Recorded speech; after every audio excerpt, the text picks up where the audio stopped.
It is vlog 332, the first of 2026. In all honesty, kind of hoping no one watched the end of the last vlog. And if you watched it, you'd probably be able to figure out why I would prefer people just not be aware of what was said at the end of that vlog.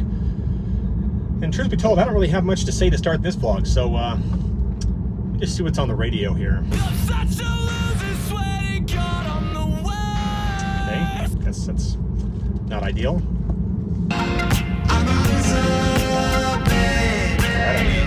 Not really sure what's going on with the radio stations here in Reno today. One more. You know what? I picked a really bad week to not pull up the Crush Live Poker podcast.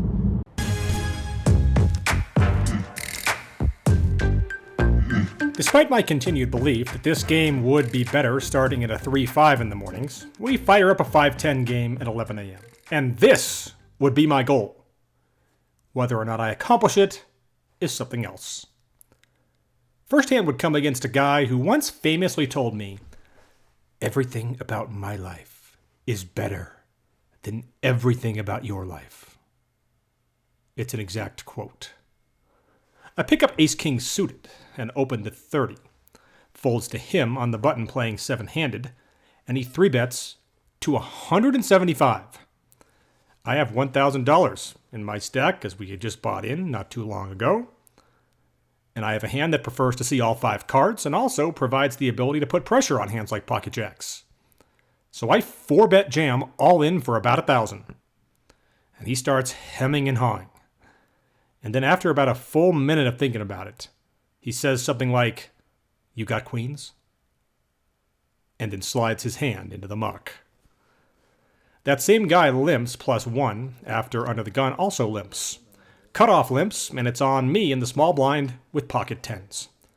I make it 65 here. Big blind and under the gun fold, but +1 and the cutoff both call.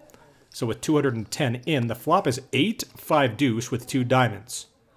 I bet 110 with my overpair here, and as you might expect, both guys call. So with 540 in, the turn is a disgusting 3 of diamonds. I check, and under the gun 1, bet 600.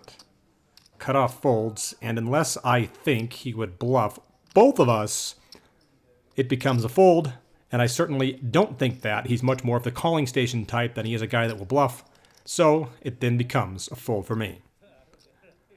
We get a wild card guy from out of town playing a ton of hands sit down. Clearly here to give action. He limps under the gun 1. Hijack calls. I have kings in the cutoff and raise to 50. Big blind calls, and this new limper calls as well. Then that brings the hijack in. So with 205 in, we get a flop of queen, jack, 8 with 2 clubs, and it gets checked to me. I bet about half the pot here, making it 100, and this new wildcard out-of-towner guy is my only caller. So with 405 in the pot, the turn is the 8 of clubs. So I add the king-high flush draw, and he checks. So can I bet here? I think the answer is some of the time, yes. But I think you also need to check this some of the time as well, and that is what I do with the river coming the 9 of spades. So a one-liner comes in, and he checks yet again. Now, he has to be showing up here with a queen a decent amount of the time. And even if he has the straight, I don't think he's going to raise me with it on the river. So I think this is an opportunity to go for some thin value against this guy who checked all 3 streets. So I bet 100. And he doesn't waste a second saying, "And 4 more." Kind of an odd way to check raise, but I get the idea. This is absolutely disgusting. The day you start seeing guys bluff in this manner, well, let's just say it doesn't happen all that often. I don't think he's necessarily doing this, as I already mentioned, with a straight, but it's possible that he is. And obviously there's plenty of other hands that beat me as well. I toss my cards into the muck, and he shows Jack 8 for the full house. So I avoid what could have been an even bigger disaster for me. But I continue to lose to lousy hands, just like I did last year. That same guy would end up 3-betting a hand to 100 after I opened 30 with pocket sevens. The guy with the great life, after just calling the 30, would choose to back raise over the top all in following that $100 raise. A $100 raise that would actually come from a guy with pocket aces. I would fold the sevens, and the guy who back raised ended up showing nines.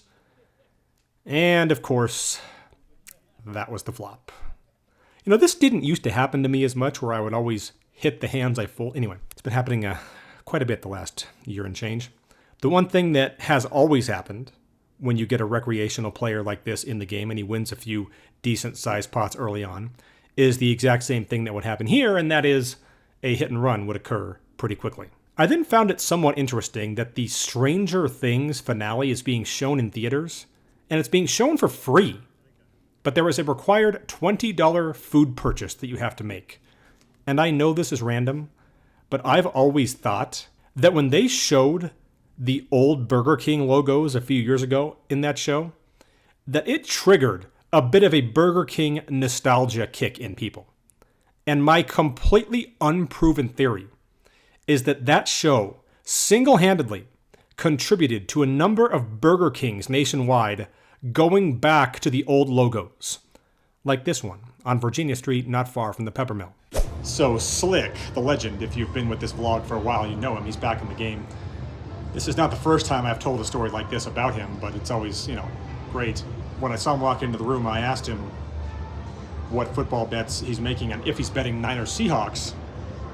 And he said, you know what? I haven't seen you in a while, Deach. I'm done betting on football. I am done. He threw out a number of what he was down for the season, and you can understand why he would be at that point. But no one necessarily believed him when he said he was done, I don't think. But you figured it might be some time before he bet again. He walked out of the room and then walked back in 45 minutes later and said, well, I just fired the sugar bowl.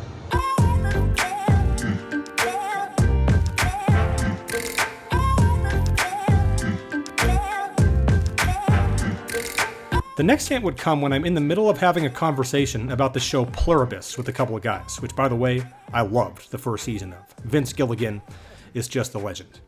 And while this conversation was happening, there was a lot of limping. And sure enough, we get a limp here. I look down at King Jack off in the cutoff and elect to simply over limp. Because limping is pimpin'. Small blind puts in $5 more, and the big blind checks. That was kind of the key to this hand to me, was the big blind checking this option. So in a true limped pot, with 40 in, the flop is King 7-8, giving me top pair. I bet right out with it for a green chip. And the big blind ends up check calling me here, something that I usually don't see out of a grinder of his caliber. With 90 in, the turn is the King of Hearts, giving me trips. He checks again. I don't like that he's the one giving me action, but I also don't like checking trip kings with a jack kicker. I bet out for 65 here with trips. And once again, I get check called. With 220 in, the river is a queen, and he checks again. Given who this opponent is, I think I should have just checked this back. But with the trip kings, against a range of hands that checked the big blind, I just can't resist. I have to have him outkick some of the time here. I bet 85. And kind of as I expected, he announces 400. I know that this is a fold. I do think about it for about 30 seconds, and finally would muck the hand. He asks, will this be on the vlog? And I say yes, and he tables King Queen. A lot of guys checking full houses to me on the river in this game. I guess I'm just always good for a bet. As long as I have pocket kings or trip kings, apparently. I then opened to 35 under the gun 1 with ace-king suited. And the hijack raises to 80. Much smaller re-raise than I would have expected, but he makes it anyway. It folds back around to me. I just lost that hand. I've only got about 500 in my stack now. I was certainly planning on adding more, but at this particular point, I hadn't done it yet. So what's the play? Well, I'll tell you what the play is. The play is to go all in with ace-king suited here against a guy who's going to show up with a lot of hands against me in this spot. So that's what I do. It all goes into the middle, and I do get snap called. You kind of like to fade the snap call. Here I don't. With roughly 1,000 in the pot, I am indeed racing against pocket queens. So can I win my first true coin flip of 2025? No. I lose the flip, and I am forced to rebuy. I wouldn't play many double board bomb pots on this day, but I'd sure pick the right one to play. And I didn't even scoop it. I'd make trip sevens on the bottom board and drill a straight on the top board. And I would do that against a lower straight. We would end up chopping the bottom, as my jack kicker didn't play with a king and a queen out there, and I would win the top. So I would get 3/4. And after successfully bluffing slick out of a small $200 pot, I found myself only a few $100 down. I would then look up to see the Rose Bowl, where roll tie? Oh, I guess not so much. The next few hours, the game wasn't bad, but I couldn't get in many good spots. Though I'd see an opportunity to win without a showdown with Slick, would make a speech, and then open a hand at 35. Now, based upon the way he'd been acting, the way he'd been playing, this is going to be a wide range, and I'm not the only one who knows it. The player on his left, in middle position, a really tough opponent, 3-bets him to 135, and I just think that he thinks that Slick is weak, which of course we know is probably true. So if we know that he thinks that he's weak, what should we do? Well, when we look down at a hand that in the modern age of poker definitely likes to 4-bet a decent amount, that's what we're going to do. I 4-bet to $325 in the hijack. Folds back around to Slick, and he folds, and then to middle position, and he thinks for about 15 seconds, and mucks. I wouldn't have any luck getting hands to win at showdown over the next 2 hours. I'd raise pocket aces, get called by Jack-9 offsuit, and a standard bad beat story would ensue when a guy peels the flop with a pair of nines and turns his jack, which would allow me to value own myself on the river for $175. Apparently, I still value own myself more than anyone else in this game, which is a belt I will continue to wear. But let's go back to the concept of winning without showdowns. Slick straddles to 50 on the button. Under the gun 1 calls the 50. And the hijack, who in this case happens to be Reno Grinder, raises to 180. Now, much like the player who had tried to do this on the other hand, Reno Grinder's a very aware player, obviously. He's going to know what's going on here. And I think, just like in the other hand, that he's going to be 3-betting pretty wide.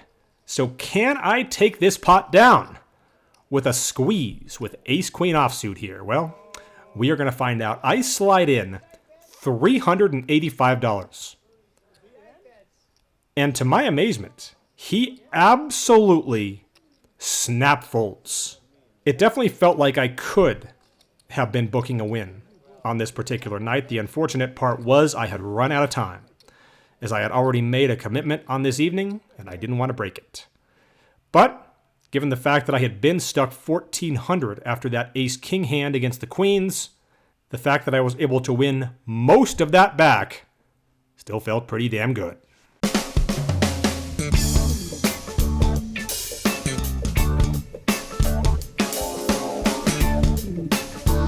All right, first session of 2026 is in the books. I definitely feel like I played pretty well, but ultimately leaving with a $129 loss. Obviously, if I'd won that coin flip with the ace-king suited against the queens, it could have been a really good day for me. I don't regret getting the money in there at all with ace-king suited against that opponent. He's going to show up with a lot of things in that spot. So I just didn't happen to win the damn coin flip. Unfortunately, coin flips have never been my specialty. But that said, I actually feel pretty good about where things stand. One session in. Just would have liked to have run a little better.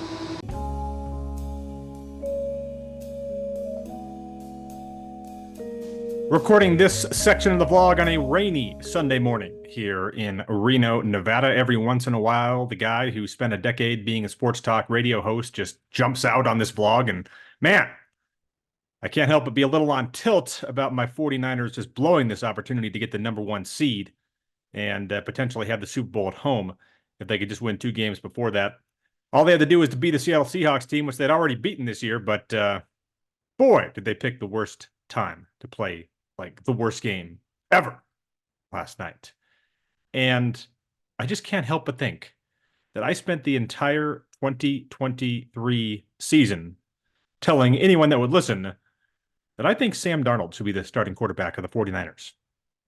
And while Purdy did take them to the Super Bowl, and I have to acknowledge that the last 2 games before the Seahawks game were probably the best 2 games Purdy has ever played for the 49ers.